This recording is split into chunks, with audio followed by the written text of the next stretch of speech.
प्रभू येशू ख्रिस्ताच्या मधुर नावात आपणास सलाम. उपासना कार्यक्रमामध्ये आपले हार्दिक स्वागत. प्रियांनो, मानवाबद्दल जर कोणी जगिक दृष्टिकोनातून बोलत असेल तर आम्हाला मानवाची प्रगती ऐकायला मिळेल. विविध क्षेत्रात मानवाने केलेली प्रगती. अगदी सध्याच्या काळातील गोष्टी सांगायच्या म्हणजे अंतराळातील विविध ठिकाणी मानवाचे पोहोचलेले अंतराळ यान, कृत्रिम बुद्धिमत्ता आणि त्याद्वारे विविध क्षेत्रात मानवाने केलेली क्रांती, अशा कितीतरी गोष्टी सांगितल्या जातील. परंतु मानवाला या सर्व गोष्टीत कितीही यश मिळाले असले तरीही मानवाला शांती अशी नाहीच.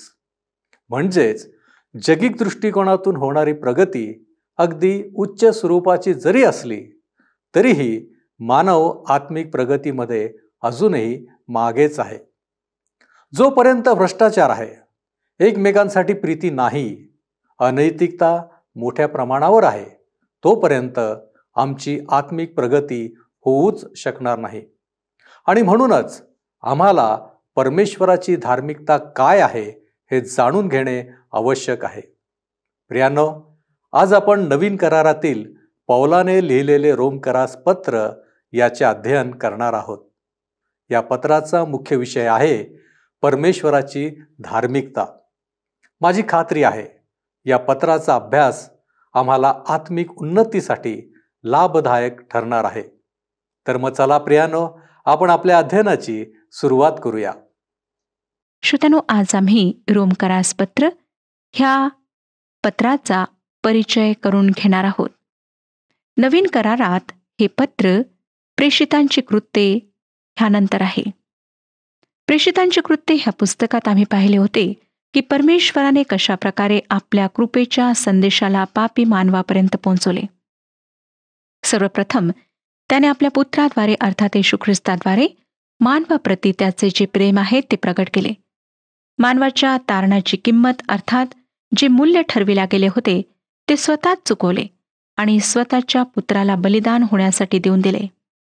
प्रभू येशू ख्रिस्त ह्या जगात ह्यासाठी आला श्रोत्यानो की त्याने बहुतांच्या सुटकेसाठी आपला प्राण द्यावा.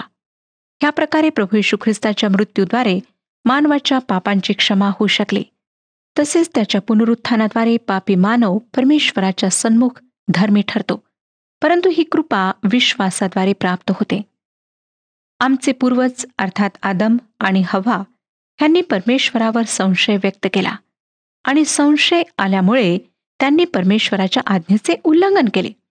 ह्यासाठी मानवाला सर्वप्रथम परमेश्वरावर विश्वास ठेवायचा आहे आणि विश्वास ठेवून त्याच्या आज्ञांचे पालन करायचे आहे.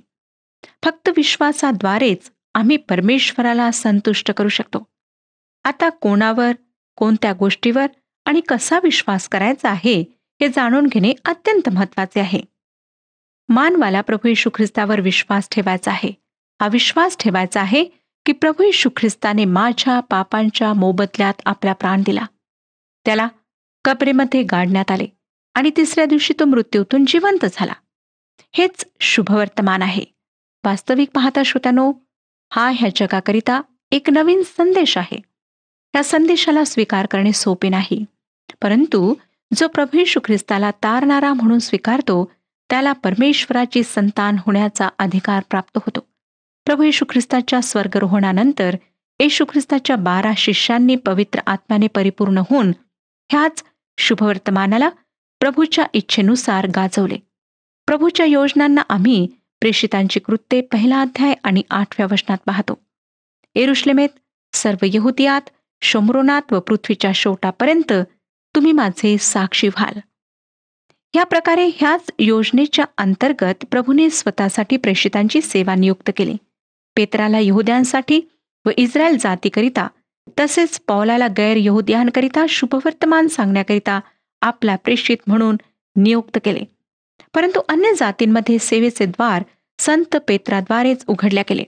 त्याने रोमी सुभेदार कर्नेलला शुभवर्तमान सांगितले आणि त्याचप्रमाणे त्याच्या संपूर्ण कुटुंबाला येशू ख्रिस्ताच्या नावात बप्तिस्मा दिला. तत्पश्चात ही सेवा पौलाला देण्यात आली आणि ह्याच सेवेच्या अंतर्गत पौल ह्या शुभवर्तमानाला येरुशलेमेच्या बाहेर घेऊन गेला. परमेश्वर पित्याने त्याला सांगितले की रोममध्ये सुद्धा त्याला त्याची साक्ष द्यायची आहे. प्रेषितांच्या कृत्यात आम्ही पाहिले श्रोत्यानो की एका भयंकर समुद्री यात्रेद्वारे पॉल रोममध्ये पोहोचतो. रोममध्ये तो एका प्रचारकाच्या रूपात नाही, परंतु कैद्याच्या रूपात जातो आणि साखळदंडांनी बांधलेल्या अवस्थेत तो स्वतंत्रपणे, निडरपणे परमेश्वराच्या कृपेचा संदेश लोकांना सांगतो. रोमला पोहोचण्यापूर्वी त्याची फार इच्छा असते की रोमवासियांना शुभवर्तमान सांगावे. ह्यासाठी तो आपल्या 3ऱ्या यात्रेच्या मधात करिंथ नगर सोडण्यापूर्वी एक पत्र रोममधील विश्वासणाऱ्यांना लिहितो. त्याला रोमकरास पत्र म्हणून ओळखल्या जाते. आता आपण रोमकरास पत्राचे अध्ययन सुरू करीत आहोत. यापूर्वी की ह्या पत्राचे अध्ययन सुरू करावे, आपण ह्या पत्राच्या काही प्रमुख आणि ठळक गोष्टींशी परिचय करून घेऊया. सगळ्यात मुख्य गोष्टी आहेत ह्या पत्राचा लेखक, विषय तथा ह्या पत्राचा उद्देश. सर्वप्रथम ह्या पत्राच्या लेखकाविषयी आपण जाणून घेऊया. ह्या पत्राचा लेखक संत पौल आहे. पौलाच्या पत्राद्वारे आम्ही परमेश्वराच्या दिव्य प्रकाशनाच्या एका भिन्न पद्धतीला पाहू शकतो. ही पत्रे परमेश्वराच्या प्रकाशनाशी एका वेगळ्याच प्रकारे आमचा परिचय करून देतात. आम्ही पाहतो श्रोत्यांनो की परमेश्वराने मनुष्याला आपला संदेश देण्यासाठी अनेक साधनांचा उपयोग केला. परमेश्वराने मनुष्याला सर्वप्रथम पेंचक अर्थात 5 पुस्तके दिलीत, ज्याच्या अंतर्गत नियमशास्त्र अर्थात मोशेचे नियम येतात. ह्यांना परमेश्वराने आपला सेवक मोशे ह्याच्याद्वारे दिले. त्यानंतर परमेश्वराने इतिहास, कवींचे ग्रंथ तसेच संदेष्टांची पुस्तके दिलीत, ज्यामध्ये येणाऱ्या युगाची तसेच युगाच्या शेवटाची चर्चा केल्या गेली आहे. त्यानंतर परमेश्वराने 4 शुभवर्तमाने दिलीत आणि आता आपण एका नवीन खंडात आलो आहोत. हा खंड आहे पत्रे. ह्या पत्रांमध्ये सगळ्यात जास्त पत्रे संत पौलाने लिहिलेली आहेत. ही पत्रे जी नवीन करारात आहे श्रोत्यानो, ती वास्तविक पाहता उत्साहपूर्ण आहेत.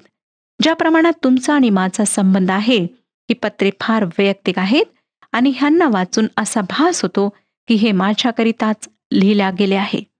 आणि ह्या पत्रांद्वारे जे संत पौल आणि अन्य प्रेषितांद्वारे लिहिल्या गेलीत, त्याद्वारे प्रभू येशू ख्रिस्त वैयक्तिक रूपाने आमच्याशी बोलतो. आज असंख्य विश्वासणाऱ्यांना प्रभू ह्या पत्रांद्वारे आपला संदेश देत आहे. रोमकरास पत्र जगाकरिता एक महान घोषणा आहे. दुसऱ्या शब्दात रोमकरास पत्रात जगाकरिता महान शुभवर्तमानाची घोषणा आहे. कारण पौलाकरिता शुभवर्तमान सार्वभौम अर्थात सर्व मंडळांना एक करणारे आंदोलन होते आणि रोम त्या संसाराचे केंद्र होते, ज्या संसारासाठी येशू ख्रिस्ताने वधस्तंभावर आपला प्राण दिला. पौलाचे रोमकरास पत्र हे एक उपदेश देणारे पत्र होते, त्याचप्रमाणे एक साधारण पत्र होते. पौलाचे रोमकरास पत्र 15 अध्याय 15 आणि 16 वचनात पौल लिहितो, पण असे असूनही यापैकी काही गोष्टी मी विशेष जोर देऊन थेटपणे सांगितल्या आहेत, कारण त्यांची तुम्हाला आठवण करून देणाऱ्या या स्मरणपत्राचीच केवळ गरज आहे असे मला वाटते. मी तुम्हा यहुदीतर लोकांसाठी देवाच्या कृपेने येशू ख्रिस्ताकडून शुभवार्ता घेऊन येणारा प्रेषित आहे. सुवासिक यत्न म्हणून मी प्रत्यक्ष तुम्हालाच देवाला अर्पण करीत आहे, कारण पवित्र आत्म्याच्या योगे तुम्ही शुद्ध व त्याला संतोषविणारे असे झाले आहात. श्रोत्यांनो, ह्या ठिकाणी पौल स्पष्ट करतो की गैर यहुद्यांमध्ये शुभवर्तमान सांगण्याकरिता त्याची निवड झालेली आहे. त्यासोबतच शिमोन पेत्राला इस्रायल जातीकरिता प्रेषित निवडल्या गेले आहे. उदाहरणार्थ गलतीकरास पत्र 2 अध्याय 8 आणि 9 वचनात तो म्हणतो, कारण ज्याने पेत्राला सुनता झालेल्या लोकात प्रेषितपणा चालवावयास शक्ती पुरवली, त्याने मलाही परराष्ट्रीयात तो चालविण्यास शक्ती पुरवली. आणि मला दिलेले कृपादान ओळखून याकोब, कैफा व योहान हे जे आधारस्तंभ असे मानले होते, त्यांनी माझ्याबरोबर व बर्नबाबरोबर उजव्या हातांनी हस्तांदोलन केले, ते ह्यासाठी की आपण देवाच्या कार्यात सहभागी आहो हे दर्शवावे व आम्ही परराष्ट्रीयांकडे व त्यांनी सुनतात झालेल्यांकडे जावे. श्रोत्यांनो, आपण पाहाल की संत पौल अन्य जातीयांकरिता विशेष रूपाने प्रेषित ठरविला गेला होता. आणि जेव्हा आपण रोमकरास पत्राच्या शेवटच्या अध्यायाचे अध्ययन करू, तेव्हा पाहू की जितके लोक पौलाशी परिचित आहेत, त्यामधील अधिकांश लोक अन्य जातीतले होते. रोमची मंडळी एक गैर यहुदी मंडळी होती, अर्थात यहुदी विश्वासणाऱ्यांद्वारे तयार झालेली नव्हती. पौल ही सुद्धा गोष्ट स्पष्ट करतो की जर एखाद्या दुसऱ्या व्यक्तीने रोममध्ये मंडळीची स्थापना केली असती तर तो रोमला कधीच गेला नसता. परंतु तो हे सुद्धा म्हणतो की जोपर्यंत माझा संबंध आहे मी रोममधील राहणाऱ्याच शुभवर्तमान सांगण्यास उत्सुक आहे. रोमकरासपत्र 1 अध्याय आणि 15व्या वचनात तो हे स्पष्ट करतो. ज्या प्रकारे श्रोत्यानो साधू सुंदर सिंग तिबेटमधील लोकांना शुभवर्तमान सांगण्यास उत्सुक होते, त्याप्रमाणे पॉल सुद्धा आपल्या ह्या लोकांना शुभवर्तमान सांगण्याकरिता उत्सुक होता. पॉल शुभवर्तमान प्रसाराकरिता रोमला जाऊ इच्छित होता आणि प्रेषितांची कृत्ये 26व्या अध्यायात राजा अग्रिप्पासमोर त्या संदेशाला तो सांगतो, जो स्वतः परमेश्वराने प्रगट होऊन पौलाला दिला होता. प्रेषितांची कृत्ये 26वा अध्याय 17 आणि 18 वचने पहा. मी तुझे लोक व यहुदी तर लोक या दोघांपासूनही तुझे रक्षण करीन. होय, मी तुला जे यहुदी नाहीत अशांकडे पाठविणार आहे, यासाठी की त्यांना त्यांची खरी परिस्थिती दिसावी व त्यांचे डोळे उघडले जावेत, म्हणजे अनेक जण पश्चाताप करतील व सैतानाच्या अंधकारात राहण्याऐवजी देवाच्या प्रकाशात राहतील. मग त्यांना त्यांच्या पातकांची क्षमा लाभेल आणि माझ्यावरील विश्वासामुळे जे वेगळे केलेले आहेत व ज्यांची पातके धुतली गेली आहेत अशा प्रत्येक ठिकाणच्या सर्व लोकांबरोबर देवाचे वतन त्यांना मिळेल. श्रोत्यानो, जरी पॉल रोमला जाण्यास उत्सुक होता तरी सुद्धा तो म्हणतो रोमकारासपत्र 15वा अध्याय आणि 20व्या वचनात, जेथे मंडळीची कोणाकडून तरी स्थापना झाली आहे अशा ठिकाणापेक्षा जेथे अजून ख्रिस्ताचे नावही कोणी ऐकले नाही अशा दूरदूरच्या ठिकाणी जाऊन ख्रिस्ताची सुवार्ता सांगावी हीच माझी पहिल्यापासून महत्वाकांक्षा होती. ह्यावरून आम्ही हे म्हणू शकतो की ज्या ठिकाणी दुसरे प्रेषित शुभवर्तमान प्रसाराकरिता गेलेत त्या ठिकाणी पॉल गेला नाही. तो रोमला ह्यासाठी गेला कारण तेथे त्याच्या आधी कोणीच सुवार्ता प्रसार कार्य केले नव्हते. त्याची हीच हार्दिक आकांक्षा इच्छा राहिली की ज्या ठिकाणी कधीच शुभवर्तमान सांगण्यात आले नाही त्या ठिकाणी जाऊन शुभवर्तमान सांगावे. श्रोत्यानो, जर सुवार्तिक पावलाच्या ह्या धोरणाला स्वीकारतील तर फार लवकर जगाच्या शेवटापर्यंत शुभवर्तमान पोहोचू शकेल. ज्याप्रमाणे आम्हाला माहीत आहे की पॉल रोमला स्वतंत्र रूपात गेला नाही. जेव्हा गेला तेव्हा एका कैद्याच्या रूपात गेला. त्या ठिकाणी तो भाड्याच्या घरात राहत होता आणि एक रोमी शिपाई त्याच्या घरावर सतत पहारा ठेवत असे. तरी सुद्धा रोममध्ये मंडळी स्थापित झाली. आता हे कसे शक्य झाले? कदाचित आपण म्हणाल की फोनद्वारे किंवा रेडिओद्वारे हे शक्य झाले असेल. श्रोत्यानो, त्या काळी अशा प्रकारच्या सोयी उपलब्ध नव्हत्या. रोमच्या मंडळीची स्थापना पौलानेच केली ह्याला 2 मतं नाहीत. परंतु कशी?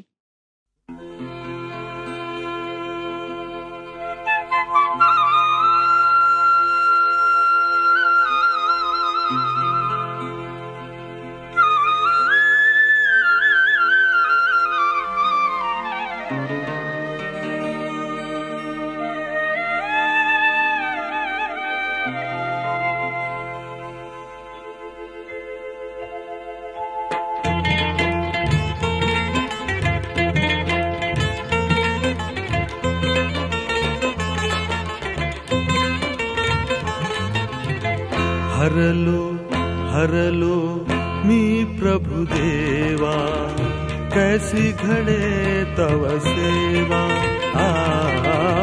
हरलो मी प्रभु देवा, कैसी घडे तव सेवा. कैसी घडे तव सेवा, कैसी घडे तव सेवा. हरलो मी प्रभु देवा, कैसी घडे तव सेवा.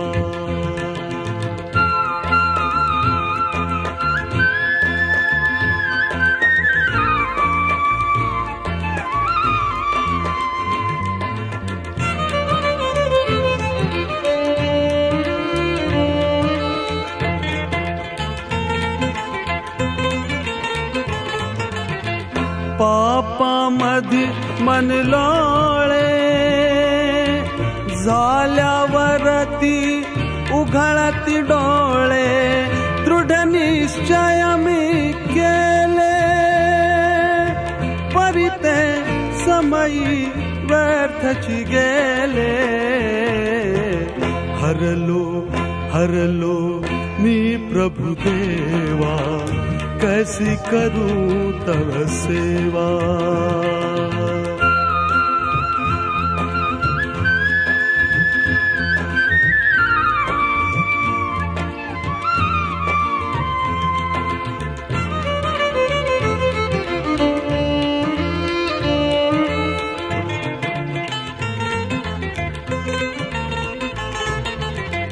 तोची विवेक काटा करिता बोध फुटे मज फाटा, देवळी नेत्र उघळती तेथुनी निघता झापळ पळती।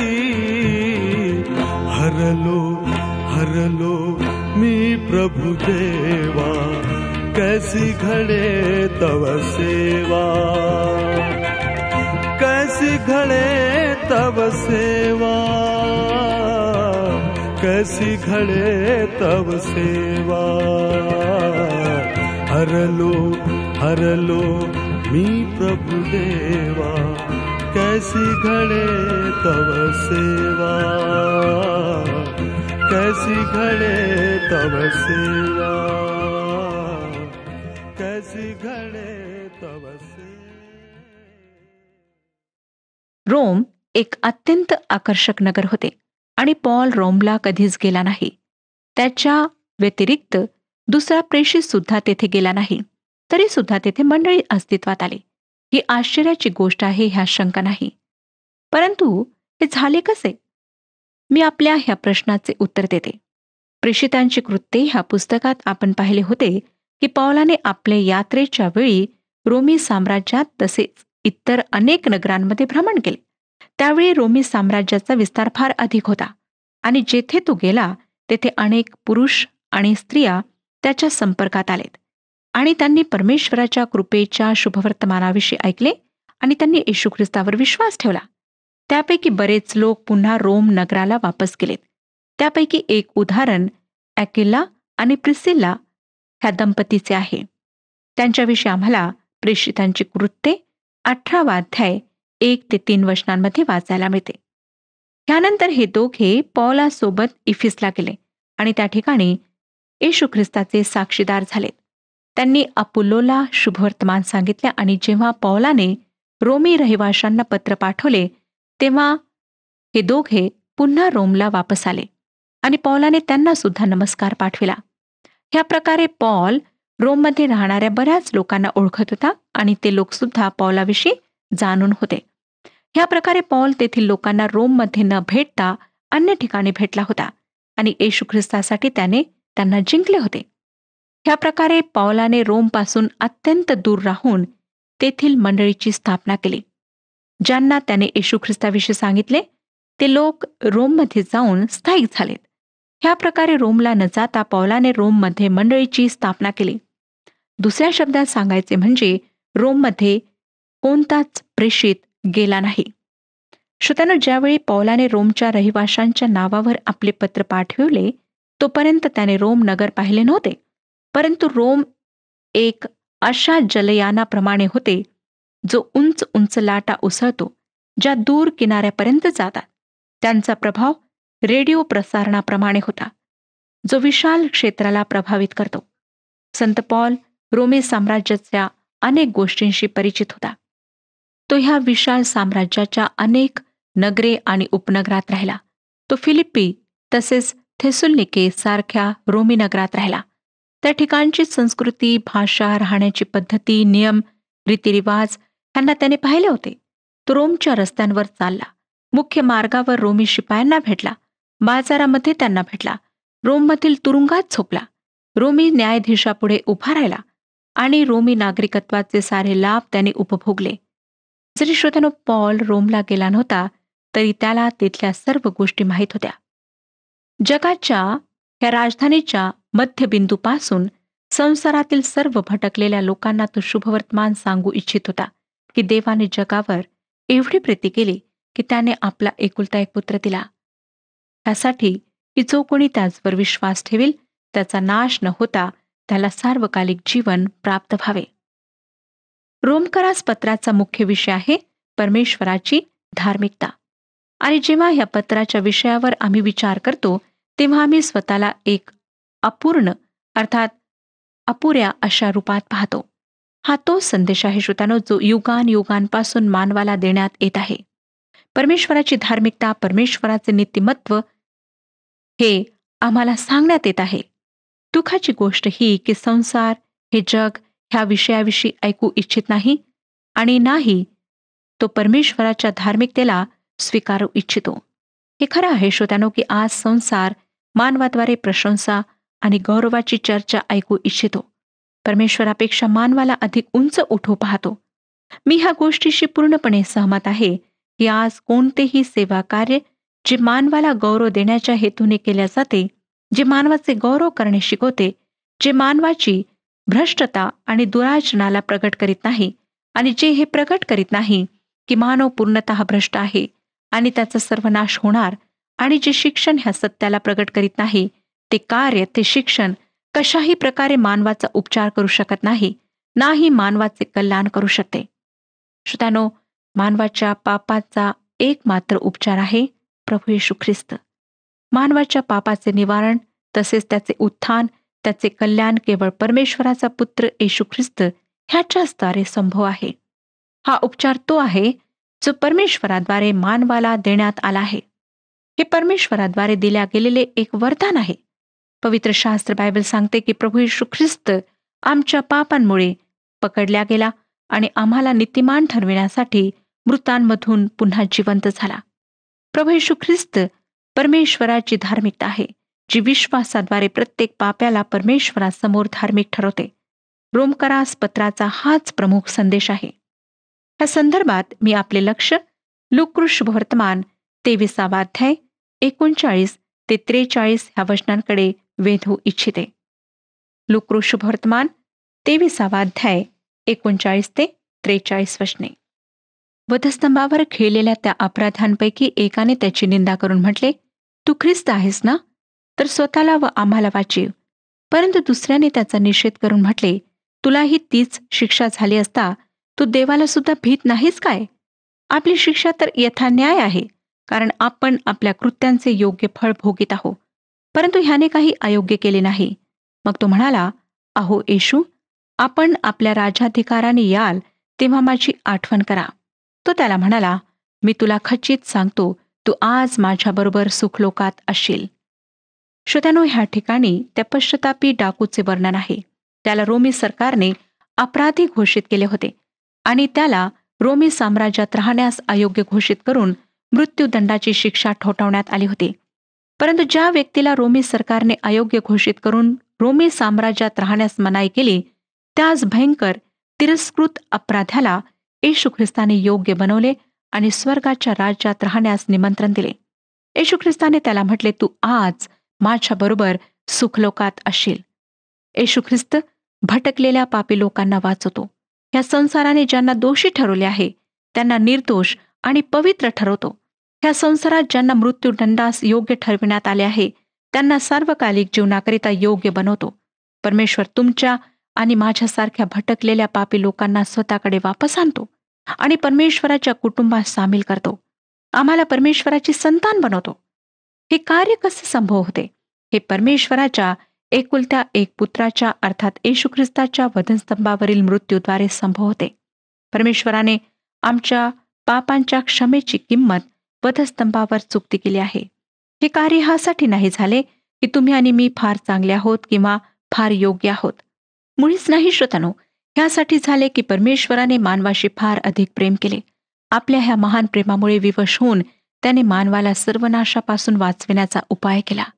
रोमकरास पत्राचा हा महान संदेश आहे.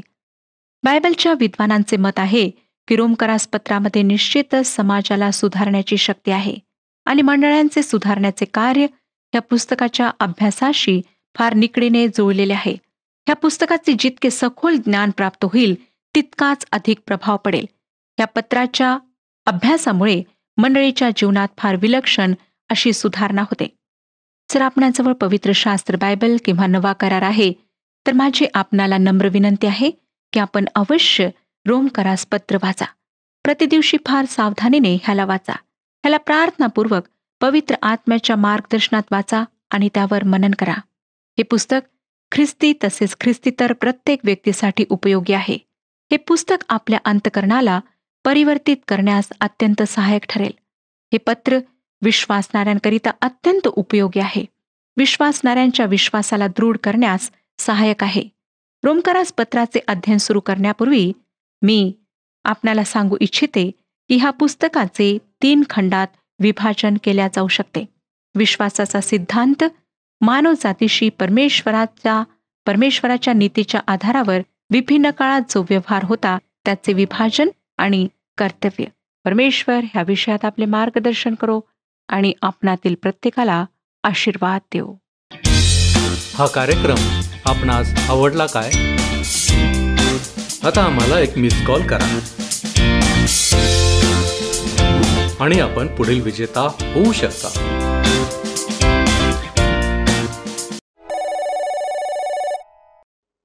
प्रियानो, पौलाने लिहिलेली सर्व पत्रे ही आमच्यासाठी एक उत्तम पर्वणी आहे, एक उत्तम मार्गदर्शन आहे, ज्याद्वारे आम्हाला देवाच्या सानिध्यात दृढतेने जाता येते. या पत्रांच्या द्वारे ख्रिस्त आमच्याशी वैयक्तिकरित्या बोलतो. आम्ही पाहिले की रोमकरास पत्र लिहिणारा पौल याला परराष्ट्रीयांचा सुवार्तिक म्हणून ओळखले जाते. पौलाने या पत्रात जुन्या करारातील अनेक संदर्भ देऊन उत्तमरित्या सांगड साधली आहे आणि अनेक गोष्टींच्या स्पष्टीकरणासह त्यातील सत्य मांडण्याचा प्रयत्न केला आहे. आज आपण विचार करूया की काय माझी आणि ख्रिस्ताची ओळख खऱ्या अर्थाने झाली आहे? काय अजूनही मी पापातच आहे? काय नीतिमत्व किंवा धार्मिकता मला ठाऊक आहे? आपण प्रार्थना करू. आमच्यावरती प्रीती करणाऱ्या आमच्या महान प्रेमळ परमेश्वरा, तुझ्या नावाला आम्ही धन्यवाद देतो. प्रभूजी, तुझ्या चरणांपाशी तू आम्हाला एकत्रित केलेला आहेस. आज तुझ्या वचनांच्या द्वारे जे मार्गदर्शन तू आमच्या समोर ठेवलंस, होय प्रभूजी, आज आमचं परीक्षण आम्ही करीत आहोत. प्रभू परमेश्वर देव बाप्पा, आम्हाला समजून आलेलं आहे की आमचं आचरण उत्तम असायला हवं. आमचं आचरण हे आमच्या इच्छेनं नव्हे, तर बाप्पा ज्या गोष्टी तू आम्हाला सांगितलेल्या आहेस, शिकवलेल्या आहेस, त्याप्रमाणे आमचं आचरण असावं. यासाठी प्रभूजी आम्ही स्वतःला तुझ्या हाती सोपवितो. तू आम्हा प्रत्येकाचा ताबा घे. आमच्या दैनंदिन जीवनामध्ये योग्य रीतीनं आचरण करण्यासाठी प्रभूजी तुझी कृपा तू आम्हाला पुरव. यासाठी की प्रभूजी आमची प्रत्येक कृती ही तुला संतोष देणारी होऊ शकेल. आणि म्हणूनच परमेश्वर देवप्पा, तुझ्या नावाला पुन्हा एक वर धन्यवाद देत असताना या विनंत्या, या मागण्या येशू ख्रिस्त आमचा प्रभू याच्याद्वारे करतो, म्हणून तू ऐक. आमेन. देवाचे राज्य व त्याचे नीतिमत्व मिळवण्यास झटा. प्रभू आपणास सहाय्य करो.